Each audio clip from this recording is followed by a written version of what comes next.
Chosen one. There are forces that don't attack your body first, but quietly drain your spirit. And when your calling is high, the cost of ignoring them is heavier than most people ever realize. Here's how it begins. Not with shame, not with accusation, but with awareness. Stay with this video until the very end, because this message only works when it's received fully. And if something in you feels exposed, softened, or strangely relieved as you listen, write your warmest wish in the comments and add Amen.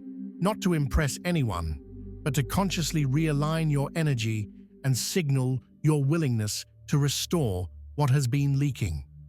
Chosen ones often misunderstand why sexual matters affect them more deeply. It's not because they are weaker, it's because they are more sensitive to spiritual currents. What passes through others without consequence leaves a residue in you. Your spirit notices, your body remembers, your clarity shifts, and over time, if unexamined, your strength dulls. This isn't about moral superiority, it's about spiritual mechanics. Sexual energy is creative energy. It builds, bonds, imprints. When it's misused, scattered, or consumed without consciousness, it doesn't just disappear. It pulls from your focus, your peace, your authority. You may feel it as fatigue that rest doesn't fix, as fog where vision once lived, as emotional restlessness without a clear source. The first drain often goes unnoticed. Lust that lives only in the mind, not attraction, not desire, but repetitive, consuming fantasy that disconnects you from presence. It trains your nervous system to chase stimulation instead of depth. Over time, it fragments attention. You may still function, still pray, still work, but something feels thinner, less grounded. Lust without embodiment pulls you out of yourself. Then there's pornography, which doesn't just distort intimacy, it fractures perception. It trains the brain to consume instead of connect, to observe instead of participate. For chosen ones, this is especially damaging because it rewires how you relate to power. You stop feeling sourced from within. You begin outsourcing desire. That weakens spiritual authority quietly, steadily. Another drain comes through casual sexual connections without emotional or spiritual grounding. Each bond leaves an imprint, even when you tell yourself it meant nothing. Your spirit doesn't operate on denial. It records exchanges. When those exchanges are frequent and disconnected, your energy becomes dispersed. You feel less whole, more reactive, less anchored. There is also the misuse of sexual attention. Flirting without intention, leading without honesty, drawing energy without responsibility. This creates subtle, karmic entanglements. People feel pulled to you, confused by you, drained by you. And that confusion doesn't vanish, it returns as spiritual noise in your own life. Adultery, even when emotional rather than physical, fractures integrity. Integrity isn't about rules, it's about coherence. When your actions and values misalign, energy leaks. You may not feel immediate guilt, but you feel dissonance, a loss of inner alignment that weakens prayer, intuition, and confidence. Another often ignored drain is self-objectification. When you see your own body primarily as currency, attention, validation, leverage, you disconnect from embodiment. You become performative instead of present. Chosen ones are meant to inhabit their bodies, not market them. When identity collapses into appearance, spiritual depth thins. Sexual manipulation is another silent drain, using intimacy to control, secure loyalty, or avoid abandonment. This doesn't just harm others, it backfires inward. It teaches your spirit that connection is unsafe unless controlled. That belief blocks authentic intimacy and isolates you energetically. And finally, there is shame itself. the most corrosive drain of all. Not conviction, shame. Shame keeps you hiding, fragmented, afraid to restore, afraid to speak honestly with yourself or with God.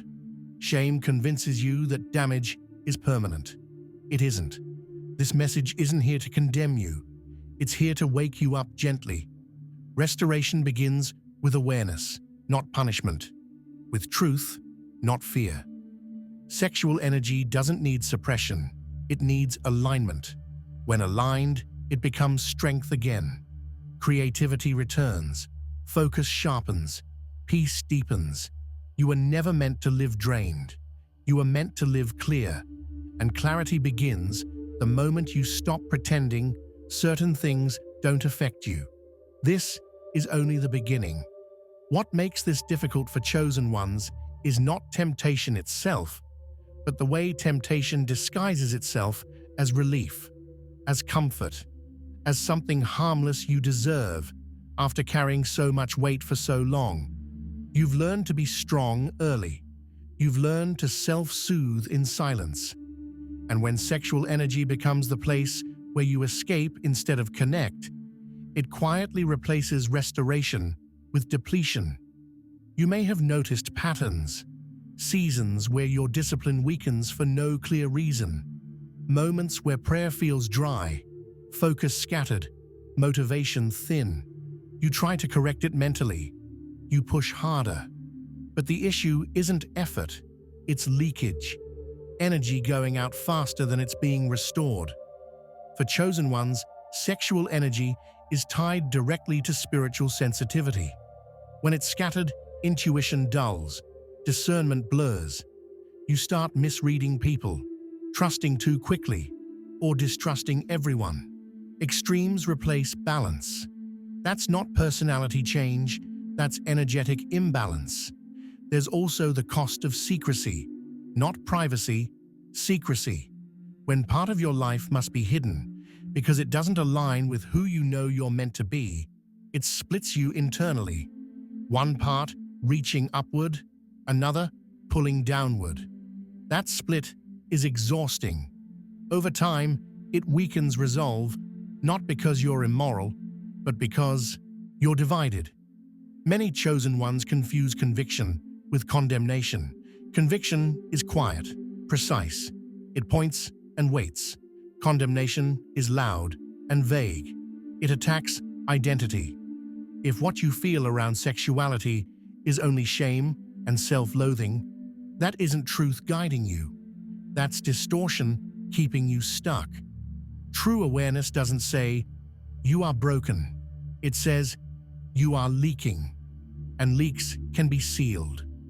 Another overlooked drain is fantasy attachment to people who are unavailable, married, emotionally distant, spiritually incompatible. You tell yourself it's harmless because nothing physical happens, but the bond forms anyway. Emotional and sexual energy doesn't require touch to attach. It requires focus, imagination, repetition. And once attached, part of you stays occupied there, unavailable to your own life. Chosen ones are often highly imaginative. That's a gift. But imagination without boundaries becomes a trap. It creates worlds that feel safer than reality, but leave you weaker when you return to real responsibility. Over time, reality starts to feel dull, not because it is, but because your energy is being spent elsewhere. There is also the issue of overexposure, endless scrolling, sexualized images everywhere. You may not act on them, but constant exposure still stimulates the nervous system. It keeps you slightly agitated, slightly restless. That low-level arousal drains focus and peace over time. You don't notice it immediately. You notice it when stillness becomes uncomfortable. You weren't meant to live constantly stimulated. You were meant to live attuned. What begins to heal this isn't restriction for its own sake. It's reclamation, pulling energy back into your body, your breath, your awareness, learning to sit with desire without immediately discharging it. That alone rebuilds strength. You may fear that alignment means losing pleasure. It doesn't. It means pleasure stops costing you your clarity. It becomes integrated instead of compulsive, conscious instead of consuming. Restoration starts when you tell yourself the truth without cruelty, when you stop minimizing what drains you and stop dramatizing what can be healed. You don't need to become someone else. You need to come back to yourself. And when you do, you'll feel it. Not as perfection, as strength returning quietly. There's a moment that comes after awareness, and it's uncomfortable in a very specific way. Not painful, exposing.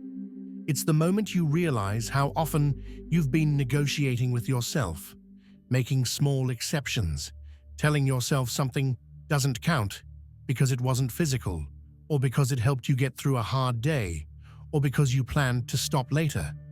Chosen ones are especially good at this kind of inner bargaining because you're intelligent, reflective, and used to carrying complexity.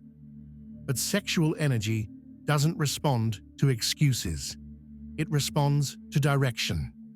What drains you most isn't always the act itself. It's the lack of presence, being somewhere with your body while your spirit is elsewhere. Using intimacy, fantasy, or stimulation to avoid feeling loneliness, grief, boredom, or fear. That avoidance trains your system to reach outward instead of inward. Over time, your inner authority weakens because you're no longer practiced at sitting with yourself. One of the deeper drains is compulsion, not addiction in the dramatic sense. Compulsion in the quiet sense, reaching for stimulation automatically, without choice, without awareness. You may notice it happens when you're tired, stressed, or emotionally flat. That's not coincidence. That's the nervous system looking for regulation in the fastest way it knows. But fast regulation is expensive. It borrows energy from tomorrow. For chosen ones, repeated discharge without integration creates a specific kind of fatigue. You don't feel lazy. You feel unanchored. You struggle to sustain momentum. Your focus flickers. Your confidence wavers without a clear reason. That's not a character flaw. That's a system out of balance. There's also grief underneath many sexual patterns that go unexamined. Grief for intimacy that never felt safe. Grief for connection that was inconsistent. Grief for being seen only partially, or being wanted without being known. Sexual behavior can become a way of rehearsing that grief instead of healing it. Each repetition reinforces the wound rather than closing it. Another drain shows up as comparison. Measuring yourself against bodies, performances, or experiences you've absorbed from screens, even unconsciously. This erodes self-respect. You begin to relate to your own body as something to evaluate instead of inhabit. When embodiment weakens, spiritual grounding weakens with it. Chosen ones need embodiment more than most. Your calling requires presence. When you leave your body mentally, through fantasy, dissociation, or constant stimulation, you also leave your power. You can still function. You can still appear strong, but your core feels hollow. Restoration begins when you slow the cycle, not by forcing purity, but by interrupting automaticity, pausing before reaching, breathing into desire instead of immediately releasing it, letting sensation rise without demanding resolution. This retrains your nervous system to tolerate depth. At first, this feels like loss, like something is being taken away. But very quickly, it feels like strength returning, focus stabilizing, energy staying with you instead of leaking outward. You become less reactive, more grounded, more present in your own skin. You may also notice emotions surfacing when sexual habits shift. Irritation, sadness, loneliness. That doesn't mean you're doing something wrong. It means you're no longer numbing. Those emotions were always there. They're just asking to be felt now. This is where many people retreat. They mistake feeling for failure. But chosen ones understand something deeper. Discomfort is often a doorway, not a warning. You don't need to conquer desire. You need to integrate it, to let it inform you without ruling you. When desire becomes conscious, it stops draining you and starts fueling creativity, clarity, and presence. This is not about becoming rigid. It's about becoming whole again. And wholeness restores what leakage slowly stole. At this point, something important begins to shift. Not all at once, not dramatically, but you start to feel the difference between restraint and repression. You realize that what you're practicing now isn't denial, it's choice, and choice changes the entire relationship you have with your own desire. Chosen ones often fear that if they don't indulge, something inside them will explode or wither. That fear is understandable. You've lived in intensity for a long time. But what you're discovering now is that desire doesn't need constant release to stay alive. It needs direction. When it's directed, it becomes strength instead of pressure. This is where your body starts to trust you again. Subtly, you may sleep deeper, wake up clearer, feel more present in conversations. Your nervous system, no longer constantly spiked and dropped, begins to regulate. That regulation restores spiritual sensitivity. You notice small things again: tone, timing, intuition. The quiet inner yes and no that used to get drowned out. Another drain that becomes visible here is emotional substitution, using sexual attention, fantasy, or connection to avoid unmet emotional needs. Validation, comfort, safety. When those needs go unmet internally, the body looks for shortcuts. Sexual energy is powerful, so it becomes an easy substitute. But substitutes never satisfy fully. They only quiet hunger temporarily. As you become aware of this, you stop judging yourself for it. Judgment kept you stuck. Awareness frees you. You start asking different questions. Not, how do I stop this? But what am I actually needing right now? Rest? Connection? Expression? Stillness? Often the answer has nothing to do with sex at all. This is where integrity begins to rebuild from the inside. Integrity isn't about behaving perfectly, it's about being undivided. When your values and your actions start lining up again, even imperfectly, energy stops leaking. You feel more solid, more trustworthy to yourself. You may notice that your standards quietly rise, not out of pride, out of clarity. You become less willing to give your body, attention, or imagination to things that leave you empty afterward. Not because you're afraid, but because you're listening. Your body gives feedback now, and you respect it. There can be moments of loneliness here. That's honest. When stimulation decreases, silence increases. And in that silence, you meet yourself more fully. That meeting can feel tender, vulnerable, sometimes raw.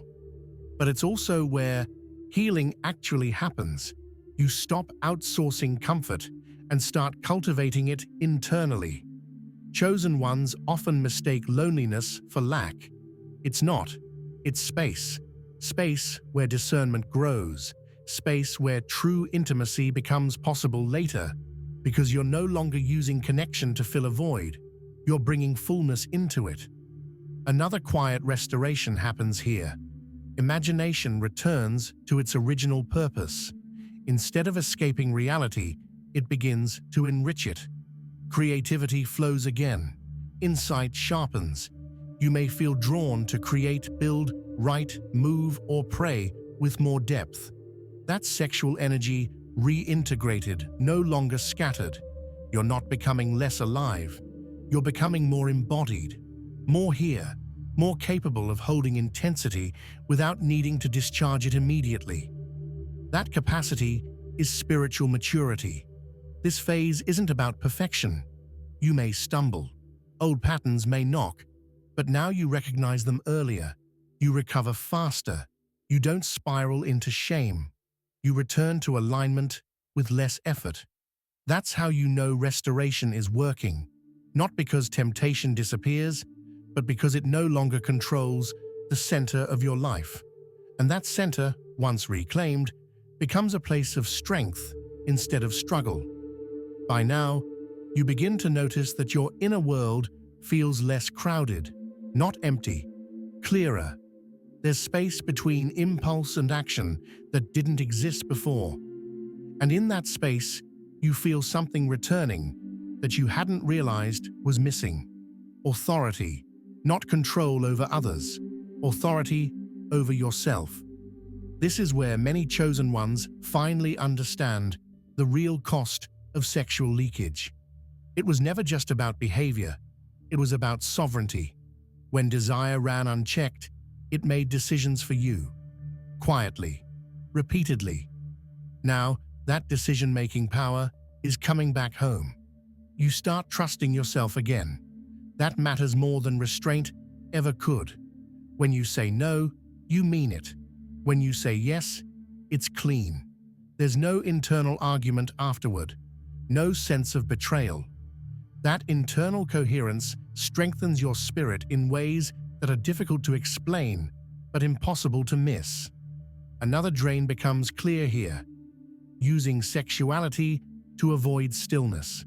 Stillness can feel threatening when you've lived in stimulation for a long time. Silence exposes what noise was covering. But now, stillness begins to feel grounding instead of empty. You're not afraid of your own thoughts anymore. You don't need constant distraction to feel okay. This is also where your discernment around people sharpens. You sense who relates to you from hunger and who relates from wholeness, who wants to consume your energy and who wants to meet you in presence. That discernment protects you. You stop entering dynamics that look exciting, but leave you depleted afterward. You may find that attraction itself changes. You're less drawn to intensity for intensity's sake, less impressed by surface, confidence, more attuned to depth, consistency, emotional availability. That shift isn't accidental. It reflects your own integration. You attract what you embody. There's a humility that grows here too. Not shame, humility. You recognize how easily energy can slip when you're tired, lonely, or overwhelmed. And instead of judging yourself for that vulnerability, you prepare for it. You rest. You slow down. You create boundaries before depletion forces them on you. This phase is also where discipline becomes compassionate instead of harsh. You don't white-knuckle your way through temptation. You respond to it with curiosity. What's being asked for right now? What part of me wants attention? Often, when you answer honestly, the urge loses its grip. You may still stumble. That doesn't undo the work. What's different now is how quickly you return to center. You don't spiral into self-contempt. You don't justify and prolong the behavior. You acknowledge, recalibrate, and move forward. That resilience is a sign of healing, not failure. Something else returns quietly in this phase. Reverence for your own body. Not as an object, not as a tool, but as a living part of your spiritual life. You listen to it. You respect its rhythms. You don't use it against yourself anymore. That respect restores dignity, and dignity restores power. As your energy consolidates, you may feel a stronger pull toward purpose, not pressure. Pull. A sense that what you do with your life matters, and that wasting energy now feels more costly than it once did. That's not fear. That's alignment. You're no longer fighting desire. You're guiding it. And guided desire becomes fuel. For creativity. For intimacy that's real. For clarity that doesn't fade the moment temptation passes. This is where strength feels quiet but undeniable. You're not proving anything. You're living from a center that's no longer fragmented. And that center is what protects you moving forward. There comes a point where you stop measuring progress by how long you've gone without falling and start noticing something deeper. You feel whole, not perfect, whole. Your energy isn't scattered across regrets, impulses, or internal negotiations anymore. It's gathered, present, with you. This is where healing becomes embodied instead of conceptual. You're not working on yourself all the time. You're living from yourself. Desire still exists, but it no longer feels like a force pulling you off center. It feels like information, a signal, something you can listen to without obeying blindly. That alone changes everything. Chosen ones often underestimate how powerful it is to feel at home in their own body again. When you're no longer at war with yourself, your spirit has room to breathe. Prayer deepens, not because you're trying harder, but because there's less interference. Intuition sharpens, not because you're seeking signs, but because you're quiet enough to notice them. You may realize now that much of what you called temptation was actually exhaustion, or loneliness, or grief asking for attention. By addressing those roots instead of numbing them, you've reclaimed parts of yourself that were fragmented for years. That reclamation doesn't make you rigid, it makes you compassionate toward yourself, toward others. There's also a freedom here that doesn't get talked about enough. Freedom from secrecy, from hiding, from managing a private life that didn't match your public values. When your inner and outer lives align, even imperfectly, your energy stops leaking through cracks. You feel stronger without becoming hard, softer without becoming weak. This is where you begin to understand why chosen ones are called to integrity, not perfection. Integrity keeps you whole. It allows your strength to circulate instead of dissipate. It allows intimacy to be something you enter consciously, not something you use to escape yourself. You might notice that your sense of purpose feels clearer now, not louder, clearer. You're less distracted by urges that once consumed mental space. That space is now available for vision, creativity, service, rest, things that actually nourish you, things that last. When temptation arises now, you don't panic, you don't moralize, you observe. You ask what's really being requested. Sometimes it's connection, sometimes it's rest, sometimes it's expression. You respond to the real need instead of the shortcut. That response builds trust with yourself, and trust is the foundation of spiritual authority. This doesn't mean you'll never stumble again. It means stumbling no longer defines you. You recover faster. You learn quicker. You don't abandon yourself when you're human. That self-loyalty is powerful. It keeps you from spiraling. It keeps you moving forward. Over time, you'll notice that your presence carries more weight. People feel it, not because you're louder or stricter, but because you're integrated. What you say aligns with how you live. What you desire aligns with what you value. That coherence is rare, and it's felt. You didn't lose anything by addressing what drained you. You gained yourself back. And that is the real victory here. Not purity as an image, not control as a badge, but wholeness as a lived experience. A life where your energy supports your calling instead of undermining it. You were never meant to live fragmented. You were meant to live clear. And now, step by step, you are. And as this journey settles into your bones, you begin to recognize something simple and profound. You are no longer divided against yourself. The tension that once lived quietly beneath your days has eased. Not because life stopped testing you, but because you stopped abandoning yourself when it did. You move differently now, slower in some ways, clearer in others. You don't rush to soothe discomfort. You let it speak. You don't reach outward the moment something feels empty. You stay present long enough to hear what's actually needed. That presence is strength, real strength, the kind that doesn't need to dominate or suppress anything to exist. Your spiritual energy feels steadier because it's no longer leaking through hidden cracks. It circulates. It supports you. It shows up when you need clarity, when you need courage, when you need restraint. You're not perfect. You're aligned enough to recover quickly. And that's what sustains a calling over time. There's also a deeper kindness toward yourself now. You don't weaponize awareness. You use it to choose better, not to punish yourself for the past. You understand that growth is rarely loud.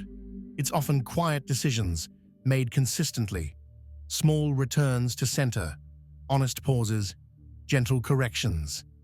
As you move forward, temptation may still appear, but it no longer defines the terrain of your life. It's a visitor, not a ruler. You acknowledge it. You learn from it. Then you return to what matters. That rhythm keeps you grounded. You don't need to prove your strength to anyone. You feel it, in your focus, in your peace, in the way your inner world no longer feels chaotic or split. That internal order gives you authority that can't be faked. This is what restoration looks like. Not a dramatic transformation, but a steady return to yourself, to integrity, to wholeness. And from this place, you continue, clearer, stronger, more present than before, carrying your calling with energy that finally supports it, instead of draining it away.